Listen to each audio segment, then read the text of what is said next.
Монголчууд бидэнд яаж ч хүсээд хизээч мартаж гээж устгаж болохгүй чадахгүй үнэт зүйлс гэж байдаг.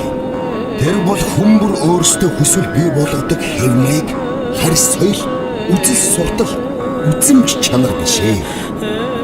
Харин бидний дотор цагийн шалгуурыг дан өмнө оршиж байдаг эр зориг, их орон чөзөл, хөдөлмөрч зан, хүн чанар, хов хөөдгөн, хүнд тусархаг, нутгаан шитэн, наснаа хүндэтгэж, нөхөрлөн эрхэмлэн, дэлхийг донслохог сүр хүч, аг омгон, дээлэн дотрон багтаан бүсэлчгээд, дэрэгдэх хүндээч мэдэгдэлгүй даруухан явдаг зан чанарууд бол монголчууд бидний төрөмөл үнэт зүйлс, монгол хүний үлэмжийн чанар юм аа.